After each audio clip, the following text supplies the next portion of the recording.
Hi everyone, Janie here. Welcome back to my garden. So this morning I am doing my August backyard garden tour. I do a garden tour once a month throughout the year, front yard and backyard, just to show you all the progress that my garden is going through the season. So hopefully at the end of this year, around December, January, I can look back and I can see all the progress that I made in my front yard and my backyard over this past year. So today it is time for the backyard garden tour. I've been pushing this tour off just a little bit because, as you can see, there's been a lot of changes this month. So this month my goal was to get started on this fence staining / painting project. It's okay, so it's a stain, but it's called a solid stain, so it almost looks like a paint. So it's a stain because it protects the wood, but you can't see any of the wood grain through it. It's so wonderful, you guys. I am so happy with how it turned out. You can kind of see already how the plants are just popping off of this black backdrop. I am so happy that we did it. It is not done yet. You will see that in this garden tour. You will see the spots that were not done yet. I am not trying to rush this project because it is the dog days of summer. It is so hot and we're about to hit another heat. We had a little bit of a break in the 90s, and then later on this week we're supposed to go back into the hundreds. Like 106 is the highest that we have on the radar at this point. So, oh my goodness, it's like, who wants to be outside in that type of heat? So I am not putting a time limit on this painting project. Of course, I don't want to stretch it out, and make it a month-long project. But really what I've been doing, if you guys can see the panels right here, I've been tasking myself with doing one panel per day, because what I do is I come out in the evening, like almost once the sun is setting and it cools down, and then I paint. And so it's taking a little bit longer. I knew it would have been so much easier if I had started this project in the fall, but I was just so anxious to get it going. So let me show you what the backyard looks like with the fence. I would say about 60% done at this point.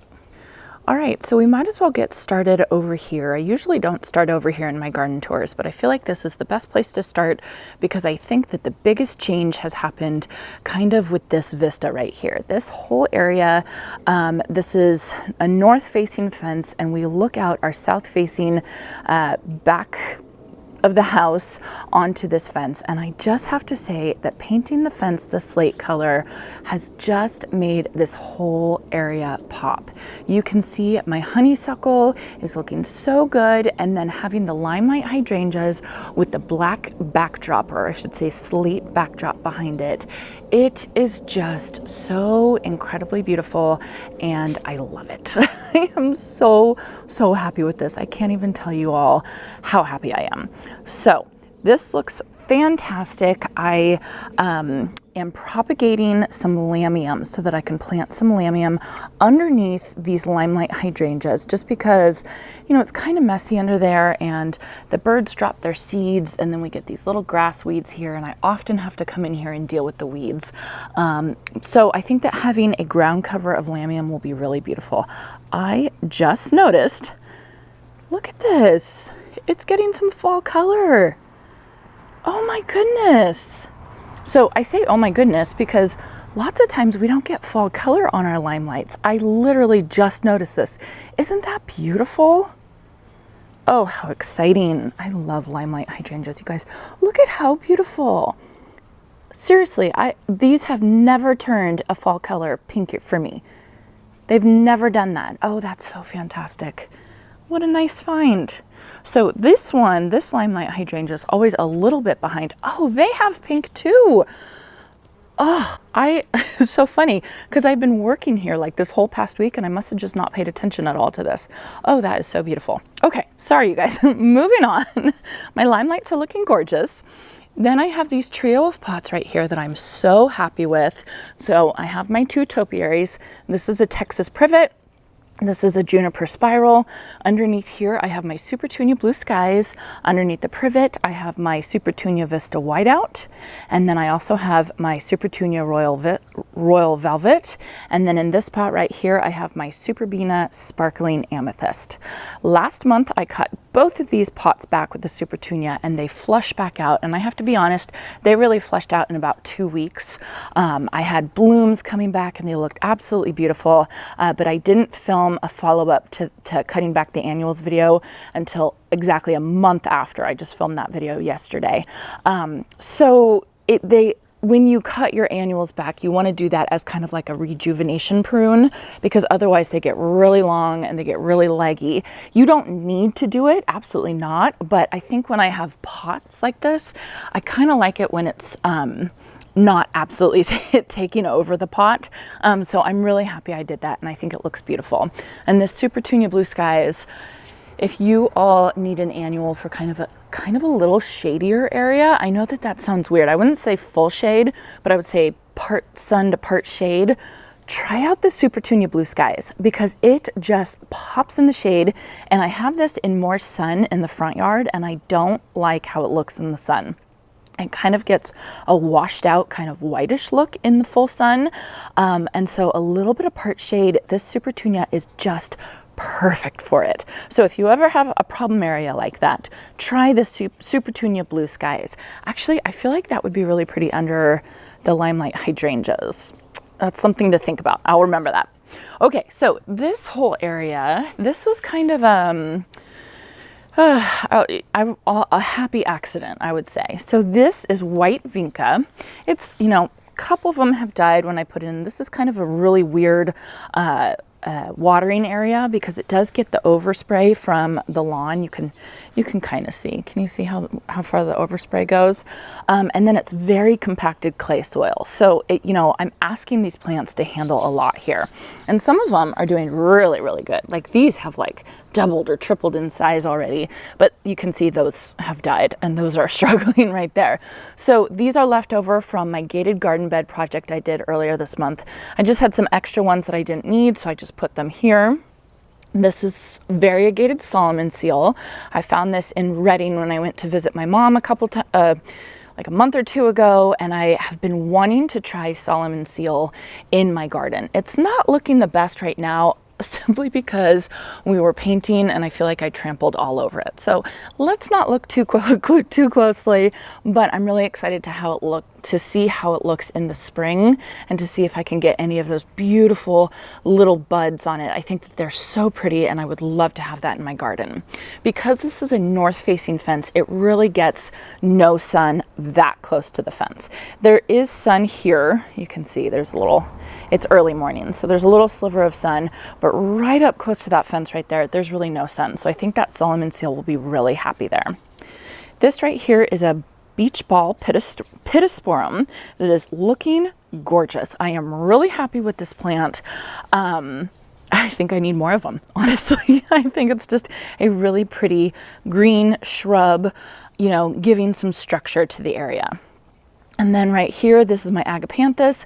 I don't know why I cannot remember the name of this variety. It keeps escaping my mind. It's just one of those things that's something amethyst. I'll put it on the screen right now. So I think it's going to be really happy here. It's a little bit further away from the wall, so it's going to get a little bit more sun than the Solomon seal. And Agapanthus in our hot area, you can do it in full sun or also part shade, part sun. And I actually think that they do a little bit better in a little bit more shade, just so that the tips of the leaves don't burn, because that often happens when people have them in full sun. And my neighbor, one of my neighbors, has a bunch of these in their front yard. Actually, I have two neighbors. One of them has them in a lot of sun, and another one has them in like almost all shade, honestly. And the one in the all shade looks absolutely beautiful. And this this variety just pops in the shade. So that's why I thought it would be a really good spot for right there. So yeah, so I'm getting started on my shade garden bed. I actually went to the plant store a couple days ago and found a bunch of stuff. I even made like a little drawing. Every once in a while, I just get inspired and I have such good ideas. And so I am so excited with my plans for this area. So I was able to go to the garden center and I was able to buy a lot of things. And I think that once I painted the fence, it allowed me to visualize what I want this area to look like a little bit more. And I'm really excited about it. So I've got to get those planted. I'm hesitant to plant just because we are having a heat wave come next week. But I feel like that this is kind of a shady area, so I think it'll be okay. Oh, it's just so hard. It's so hard with the heat, especially this time of year. We just need a break. We need fall. So moving over this way, it's looking a little messy. You can see that I've taken down my patio lights. Usually I have them strung up here, but of course, since we're painting, I took them down. Jason's been doing touch-ups, so they're just gonna stay down for a little while longer. Again, I'm not trying to rush this project. I'm not trying to stress us out. This was such silly timing. I don't know why I thought. It's the girls' first week back to school last week, and so we're still having construction done. The construction is almost done. It's so close on our master bathroom. So we just have so much going on right now. And yeah, let's paint our back fence. That totally makes sense, right? So I am just trying not to be hard on myself and trying not to force myself to get it done, you know, ASAP. So I have 2 purple fountain grass right here. I had a 3rd one back here, but of course there's irrigation issues. So I got to come through and I got to fix all of that before I start planting stuff back here. You can see I have more of my honeysuckle. It's looking really, really good. This is an Elegantissima dogwood. It is looking very pretty on a couple stems. And then there's a couple stems that are not looking so pretty. So I think I have to come here and I have to select prune. I think a couple of them got a little sun scorched because what happened is this oak tree up above, this oak tree was a lot bigger. And earlier this season, my neighbor and I, we hired some tree guys to come and prune it. And I asked the tree guys to prune my spot back as far as they could so I could have as much sun as possible. And I didn't think they were going to be able to prune it back as much as they did, but they pruned it way, way back, which is great. You know, I'm happy with that. I like having a little bit more sun. But I planted plants here that are, you know, a little bit more shade loving, especially in our heat. And this is a west facing fence, so it gets the hot afternoon sun. So I'm going to watch it. I have to see how it does with the more sun. I mean, like I said, these couple branches look really, really good. But I might have to revamp this area just a little bit. And you'll see I have my bobo hydrangeas, kind of the same thing. How I had thought about this garden bed, I thought it got more shade than it actually does. And then after they pruned it back, the tree back, it's like, you know, it's a lot of sun. Now, it's a lot of sun, but it's not full sun, if that makes sense. So I have these sparkling rosé SUPERBENA right here, and they are ready to go. There's so many buds on them. They're looking so beautiful, but I honestly think there's not quite enough sun for them to thrive. My mom planted these in her garden. I'll show you a little clip of it right here. They are in full scorching, like 12 hours of sun, and they are thriving. They are doing so well. And you can see what mine look like. You know, they're big, they have buds, but they're just not blooming as much as my mom's. So I really think that I need to transplant these into another area, and that's going to be something I'm going to do this fall. All right, so here's my tuteur. This is the tuteur that I made myself. I do have a video on how I did it. I will link it up above and down in the video description down below. On it, I have Clematis montana, and that's what most of these leaves are. And then last year, inside it, I planted a mandevilla, and I thought it died because it's a zone 10. But you can see, well, I don't know if you can see, it is alive, and I actually have one bloom here. Oh, well, I had one bloom. Shoot! But isn't that pretty? Reminds me of Hawaii. It kind of looks like one of those plumeria flowers. Like I would put that behind my ear or something.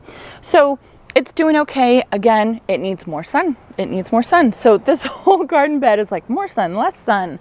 Oh, my honeysuckle's blooming. Oh, I love honeysuckle, you guys. I just love it. So yeah, so I don't know what I'm going to do with that plant. I might transplant that plant as well, just like I'm going to transplant the SUPERBENA. So yeah, you know, it's a constant change. It's a constant, you're just kind of assessing and seeing what needs to move and what needs to change and all that kind of stuff. All right. Yes, my bobos, my poor bobos. So I planted my bobos here. I was so excited about them because they were growing so well. And you can see they are doing really, really well. But they are all scorched. They're all so unhappy right now. I mean, you know, they're not horrible. Like, look at these. These look really good. I'm going to leave them here. Gosh, look at how big that panicle is. I'm going to leave them here for the next couple years and just see how they do. Like, if these I just planted.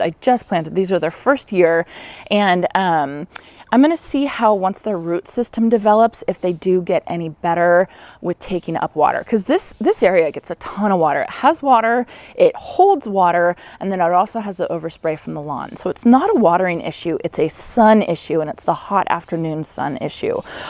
So I'm just wondering if I can limp them along for a couple years, if I can get them to the point where they don't scorch as much. I know that they're going to scorch a little bit because that's just the nature of having hydrangeas in my hot area, but you know, this is a bit much of scorching. So we'll see. And I know that you know, there's some good years and there's some bad years, so I'm just gonna wait and see. I'm gonna see how it does. I underplanted the bobos with some SUPERTUNIA Royal Velvet, and I think it looks absolutely beautiful. It's a little smashed down right now because, again, with the overspray, but in the afternoon it just looks gorgeous. It looks like a sea of deep purple. It's beautiful. Back here, I do have a SUMMERIFIC hibiscus ballet slippers. When I was painting the fence, I must have gotten a ton of overspray right here. And I think I told you guys this story already, but I was walking by and I thought, oh my gosh, what is eating my hibiscus? And it just turns out it was spots. It wasn't actually eating anything. So that's very small. I don't expect it to bloom this year. It'll die back in the winter, and then late spring, summer, it'll come back and hopefully it'll get nice and big. I'll show you what the blooms look like right here. And one of you emailed me or commented and said that your ballet slippers hibiscus got 4 feet by 4 feet. So, oh my goodness, can you imagine 4 feet by 4 feet in this spot? I think it's going to be gorgeous. So I hope it does really well there. Here's my berry barrels. They're doing all right. My blueberries are doing great. They're growing a lot. I have a feeling next year I'll get a lot more blueberries. I think I got like a total of 5 blueberries the whole season. I have SEASCAPE strawberries over here, and they are doing fantastic. So wonderful. We've been eating on them all year. So wonderful. I have QUINAULT over here, and they're terrible. I don't like them at all. So I'm going to pull those out, and I think I'm going to buy more SEASCAPE strawberries and have both. But these actually might move. So let's see. I'll tell you guys about something. I have to tell you all about something, but I think I'm going to wait until the video tomorrow. So check back. But this whole area is going to kind of have to change a little bit. It's a total mess right now. So we are not done with the painting over here. We're not done with that. We have to keep going. And this whole area is obviously just like a storage area, pool storage area. So nothing pretty to look at, but lots of changes coming soon. All right, and here is the south-facing side of my house. It's looking a little crazy, but I do think it's looking beautiful. I'm getting a new flush of blooms from my bougainvillea. I have to come in. They are growing so much, I have to come in. You can see right there, that is where the wire stops. So to train these up, I want to train them up and all around this back wall and all around the windows. But they've grown really high. So I need to start I need to put some wire up here, something like that, so I can train them. So that is something I need to get to.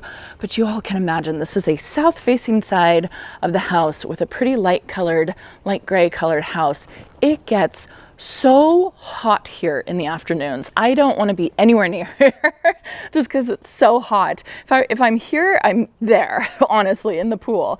So I'm so impressed with these plants that they can handle the heat and the radiant heat off of the house.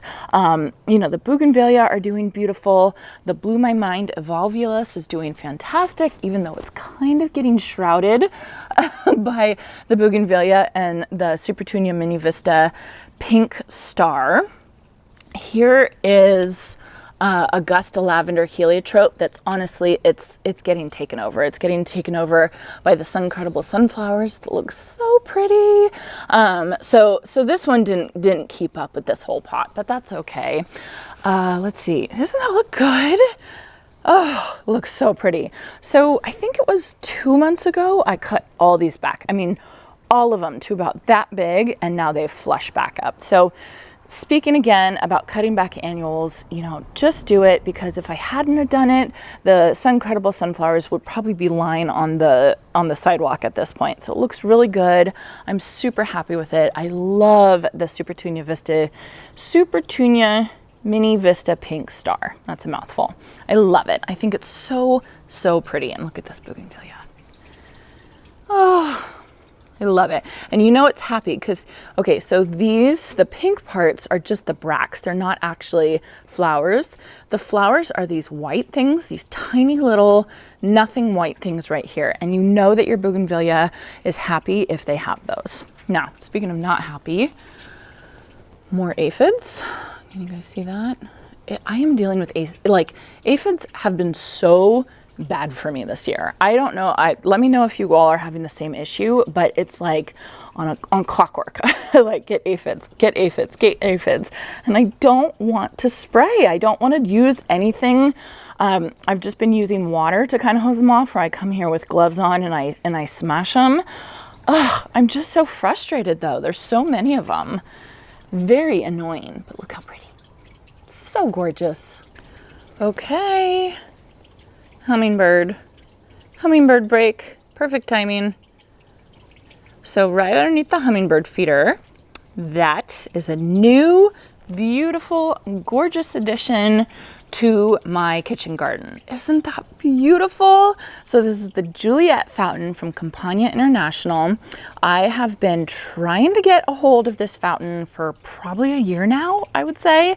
And the only way I could get a hold of it is if I paid basically double the cost for shipping, which I really, really didn't want to do. So Wintour Gardens in Reading, which is a garden center, a nursery that is local to where my mom's house is, my parents' house is, they were able to order one for me. It took about 6 or 7 months to come in, but I don't care. It was totally worth the wait.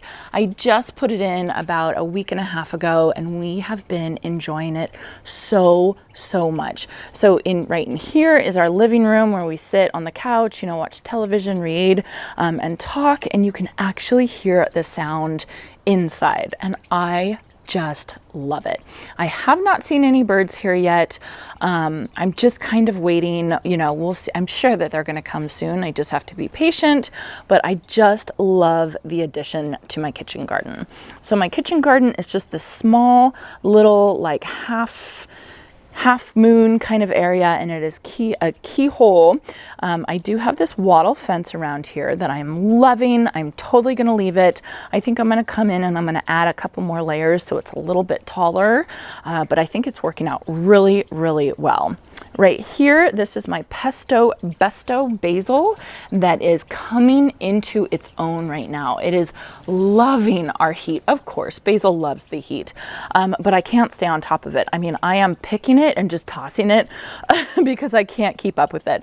And I know I could make some pesto, and I know I can freeze it and all that kind of stuff, but it's just a very vigorous plant. It's not as vigorous as the Amazel basil from Proven Winners, but it's doing pretty well. Right here is a Marconi pepper. Let's see, I've got peppers all over here. I'm just waiting for them to color up a little bit. They're looking all right. They're looking okay. And then right here is a Husky cherry red. I actually haven't tried one. I'm going to come out here today and pick some of them. These two, I think they're Burpee brand. I just got them from like lows and replaced them because I had a huge zucchini plant right here that I took out. So these are relatively new, but they're looking really good. And then I have my tomato plants over here, and the garden gem are still doing well. They're still producing right there. The Good Hearted is done, but that's more of like a determinant tomato. So they kind of flesh out all at once and then they're kind of done. So I could pretty much pull that. But here, this is the star of the show this year. This is so fantastic. It's called the Bellini. I grew this from seed, and this one's not totally colored up yet, but they're this orange color. They're a little bit bigger than this. They're called cocktail tomatoes. They are so delicious. Jason, my husband, is obsessed with them. Every time he sees one, he grabs it and he eats it like an apple. It's so cute. So I will definitely be growing this variety next year. They do really, really well here. And I would encourage you all to try it. And I have to show you. So I have these Tuteurs that I'm growing my tomatoes on, and the Bellini has come over here. They have these loops, and it has one of the tomatoes through the loops. And so I was pruning the tomato plant back to kind of clean it up a little bit, but then I saw that and I thought, oh, that's so cute. So I decided to leave it. So the Bellini is kind of taking over the Garden Gems support. I just thought that was really cute. All right, and then over here you can see my pergola, and I have my purple hyacinth bean growing all up it. So this I grew off of one seed, and then this one was actually a volunteer, and I just love them. I think I will always, always, always grow these plants up this area of the pergola because I think it's just so beautiful. I love the blooms. They're these purple, white, like spikes just kind of poking out everywhere. It's so beautiful. And then they get the bean pods on them like that. And then eventually the bean pods dry. There you go. And then you can just harvest these and you have tons of purple hyacinth seeds. Let me see if I can open it. This one's not quite dry enough yet. There you go. I needed 2 hands. So basically you plant one seed and you get so many of these. So I have shared these seeds with so many people. Oops. So I just love this plant. I love it so, so much. It is a thug. It does take over. I mean, look at this. It's crazy, but it is an annual. And so all you have to do is you just have to cut it at the bottom. The whole thing dies back and you just rip it down and throw it away. And I just think it's so worth it because of this beautiful, beautiful, beautifulness. How do you like that for a descriptor? Just this beautifulness. It is taking over. I had 2 muncher cucumbers growing up here, and it just kind of started taking over the strings that I had for the muncher cucumbers, and I don't even care. I mean, the cucumbers are basically done. I could take those out, but it's just taking it over. Oh, this hummingbird. They're getting so used to me. They just come out whenever I'm here. They like don't even care. I love it. It's great. I wish I could find where their nest was. That would be fabulous. Not that I want to touch it, I just want to see. All right, and then over in my patio area, I have to be honest, we haven't been spending a ton of time out here simply because whenever we're out here, we're painting the fence and then it also has been too hot, but it's looking really good. It's looking pretty. I can't wait for it to calm down with the heat a little bit and cool down a little bit. I'm just so ready for fall, as I'm sure a lot of you are. So here's my annual pots over here. They're looking really good. This one, the lemonade stand recipe, I cut it back about a month ago and it's flush back and it's looking really, really good, looking beautiful. Look at all these buds on the luscious citron lantana. Look at them all. This plant, I mean, maybe in like a week, it's gonna be covered. So I will definitely show you all that. Once all these blooms pop out, it's looking really, really pretty. Then I have this Sunstar Pink Pentas that's looking really good right now as well. So this is a heat tolerant plant. It does handle the heat well. However, I do think, just in my experience and just with this plant right here, it is handling the heat up to about 90 degrees, 95 degrees. Once it gets higher than that, you can see that the plant suffers. You can see that it doesn't like it.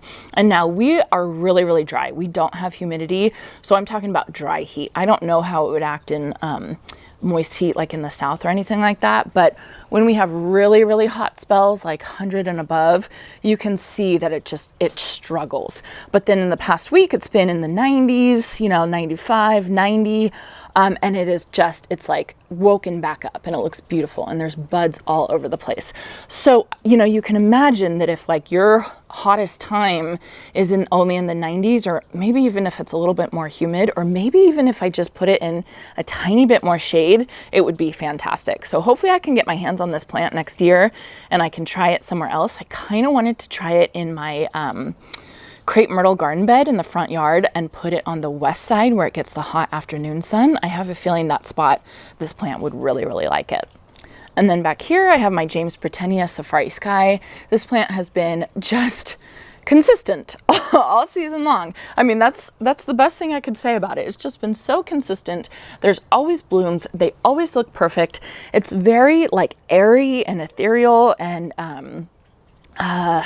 I don't know, it's like light, I guess is what I'll say, as opposed to, you know, something like this or Supertunias that's a little bit more heavy. This is just, it's air. It's just so pretty. I love it. I'm loving it. This plant handles the heat like a champ. No issues at all. And then right behind that, I have my unplugged So Pink Salvia. This is handling the heat as well too. I do have to say, you do have to deadhead this plant. You can see right here, here's a spent bloom head. So I need to come in here and cut it off. But then here, there's new ones coming all the time. So if you time it right and you don't go through and shear the whole thing back, you can have constant blooms. I have been leaving them on, like look, this only has one bloom on this bloom head right now. I've been leaving it on because the hummingbirds and the bees still come and they still love just the one bloom right there. So, I just love this plant. I think it's so fantastic. It does really, really well in our heat. And I do think that they're perennials. So I do think that I'm going to take both of these. I have one over there too. And I'm going to move them to the front yard because the hummingbirds just absolutely love them. All right, here's my other grouping of pots. This is the vintage wine basket. It's looking all right. I did not cut this one back. I did not cut this back a month ago. I kind of wish I did because it's getting a little leggy. You know, it could use a rejuvenation prune. So lesson learned, just go ahead and cut them all back. It looked fine a month ago, and then just in the past month, it's kind of gotten a little long in the tooth. So very pretty. But I think it's getting a little tired. Here's some chocolate drop coleus that's totally taking over. I should cut that back as well, but I'm lazy, so that's okay. And then here are my pollinator gardens, my pollinator stock tanks. I do have to say this Luminary Sunset Coral Phlox is starting to bloom and it's looking beautiful. I love this color. I think it's so pretty. The Monarda, I forgot the name of this one. Upscale Red Velvet Monarda.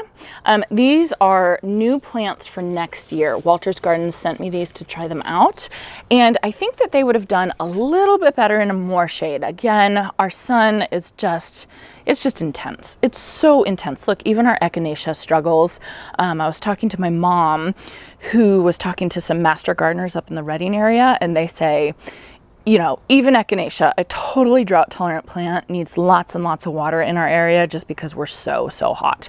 But look at this bee balm. It's coming. It's coming. I think it can tell it's starting to cool down. All right, so I put in a lot more milkweed. It's all doing well. My meant to be queen nectarine, not happy at all. I don't know. It is just not thriving in this area at all. So I don't even know if it'll survive for me to move it, but I'll keep watching it. Here is some milkweed that's growing really well. I've been watching it closely to see if there's any more aphids on it. Ugh, spoke too soon. So annoying. So I'm not spraying this area because this is my pollinator garden, so I just have to stay way on top of it. But it's looking good, and I'm hoping I get some monarchs here. I haven't seen any. I don't think I have. I saw one butterfly that might have been a monarch. It was orange, but I just couldn't, it wouldn't stop long enough for me to see if it really was a monarch. And then behind here, you can see where we have not gotten to the painting yet. So I've done over here is behind my greenhouse. I've done to about there, but I still have touch-ups I have to do. And then we have to come all the way over here, over to this garden bed. And then I'm just starting over here. So again, it's hot, the sun is hot. I'm just trying to find areas where I can be in the shade while I'm painting. So starting over there, you can see the, well, I don't know if you can see, the gate is painted right now. I'll walk you guys over there in a second. Okay, so this little spot right here, I have my blue chiffon Rose of Sharon. It's looking very pretty. I think it would be a lot happier if it got more sun than it does, but it does get some sun. So I'm just gonna leave it there and I'm gonna see how it does. Right next to that, I have Autumn Joy Sedum. Looking beautiful, about to come into its own. I would like to have more of that here, so I might cut off a couple pieces and just stick them in the ground. But yeah, but those are looking really good. I did cut back my honeysuckle espalier, like I cut it back hard. And I think it was my last backyard garden tour that I showed you guys the damage I had done, and it's pretty much all grown back now at this point. So I have to go through and I have to kind of wrap it around, you know, and stuff like that and make it look nice, but I'm leaving it obviously because we're doing painting here. And when I paint, it's easy for me to kind of pull this up and get the paintbrush right behind it. So I'm not wrapping everything around just yet. You can see I still am getting paint all over the leaves, this poor thing, but that'll be okay. It'll be fine. So, ignore the paint can. It's looking gorgeous. It's looking so, so beautiful. I'm trying to show you. It's a narrow side yard, so it's hard to show you guys a good view. But the slate behind the espalier is absolutely gorgeous. It is so, so pretty. I am so happy with this. I just feel like it makes the honeysuckle absolutely pop right here. So I can't wait till I'm done. Again, I'm doing about 1 panel a day, just not to, you know, not to put too much on myself. You see, so I've gotten to about here. You know, this area is really hard because you're kind of going through and it's like really specific touch-up paintings. I use a roller, but I only use it kind of in these areas, and then I have to go through with my paintbrush and do all behind here. So it is taking a long time, but that's okay. I'm totally fine with that. Sorry about the garbage cans, but I do want to show you all the gate. Look how good that looks. Oh, I am so happy with it. Let me show you guys from here. Doesn't that look good? Oh, I love it. I kind of want to get like a sign right here, like welcome to the garden, or maybe even beware of the dog, like a really cute beware of the dog sign or something like that. They have some stuff like that at like Home Goods or Hobby Lobby or something, but I'm just so, so happy with this fence. All right, so that is about it for my August backyard garden tour. A lot going on and a lot still more to work on. So I think that there's going to be a lot of changes in the backyard over the next month or two. I'm really excited about it. As soon as I painted the fence, my brain just started going. It just started like I could visualize everything. I could imagine what I wanted it to look like, and I'm just making notes. I'm making lots and lots of scribble notes that my daughters are looking at and going, what does this say? Or like a drawing of back here. It's really funny, but I'm so excited about it, you guys. So thank you all so much for watching. I really, really appreciate it. I hope you all have a fantastic day, and I hope you all have a chance to get into your garden.